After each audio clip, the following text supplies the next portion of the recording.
สหายเลขาธิการใหญ่ประธานประเทศได้ต้อนรับการเข้าเยี่ยมคำนับของคณะผู้แทนพรรคคอมมิวนิสต์จีนในโอกาสที่เดินทางเคลื่อนไหวเยี่ยมยามและเฮ็ดเวียกอยู่สาธารณรัฐประชาธิปไตยประชาชนลาว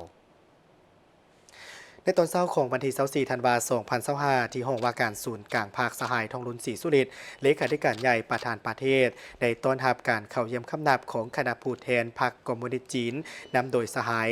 เชี่ยชุนเถากรรมการศูนย์กลางภาคของหัวหน้าผู้ประจำการโรงเรียนพรรคของศูนย์กลางพรรคคอมมิวนิสต์จีนในโอกาสเดินทางเคลื่อนไหวเยี่ยมยามสาธารณรัฐประชาธิปไตยประชาชนลาวตามแผนการร่วมมือของสองพรรคลาวจีนประจำปี2025เพื่อเป็นการสุกยู่การพัวพันร่วมมือแบบคู่ร่วมยุทธศาสตร์รอบด้านมั่นคงยาวนานตามทิศซีดีและการสร้างคู่ร่วมชะตากรรมลาวจีนให้สืบต่อก้าวเข้าสู่ล่วงเลิกและเผยแพร่ผลสำเร็จกองประชุมคบคณะข้างที่4สมัยที่20ของพรรคคอมมิวนิสต์จีนที่ได้ดำเนินในเดือนตุลาที่ผ่านมาในโอกาสนี้สหายทองลุ้นศรีสุริตได้แสดงความสมเสยต่อการเคลื่อนไหวเยี่ยมยามและปาฐกถาอยู่สาธารณรัฐประชาธิปไตยประชาชนลาวของคณะในครั้งนี้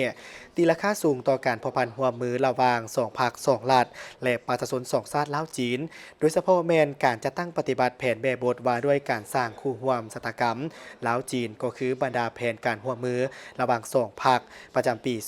2025และยินดีสุกยู่ให้คะแนนการที่เกี่ยวข้องสืบต่อร่วมกับฝ่ายจีนจะตั้งพันขยายการร่วมมือที่เป็นเอกภาพระหว่างการนำสูงสุดของสองพรรคสองรัฐลาวจีนสืบต่อหักษ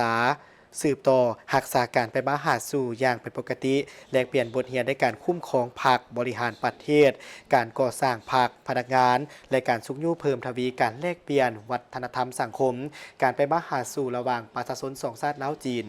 ตีราคาสูงในการปาฐกถาของสหายเชี่ยชุนเถา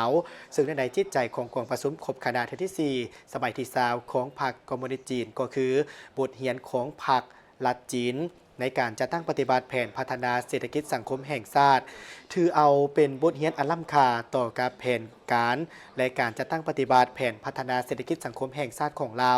ซึ่งจะเป็นโอกาสที่ดีให้แก่ฝ่ายลาวกำได้ถึงเนื้อในอันสำคัญของกองประชุมดังกล่าวและนำไปหมุนไส้เข้าในเวียกงานตัวจริงสหายเชี่ยชุนเถาได้แสดงความขอบใจต่อการต้อนรับอันอบอุ่นของสหายทองลุ้นศรีสุริตและเห็นดีเป็นเอกภาพต่อการตีราคาการพัวพันหัวมือระหว่างสองภาคสองรัฐก็คือประชาชนสองชาติลาวจีนในระยะที่ผ่านมาและปัจจุบันยินดีจะนำเอาทิศซี่นำอันนักแน่นของสหายทองลุ้นศรีสุริตไปจะตั้งพันขยายซึ่งสุกยู่ให้การพัวพันหัวมือลาวจีนในทุกๆโครงเขตทุกคะแนนการให้ก้าวเข้าสู่ลวงเลิกและงอกงามยิ่งขึ้นพร้อมทั้งอวยพรให้แก่กองประชุมใหญ่ครั้งที่12ของพรรคประชาชนปฏิวัติลาวที่จะไขขึ้นในต้นปีหน้านี้จงประสบผลสำเร็จอย่างมีไสสง่างาม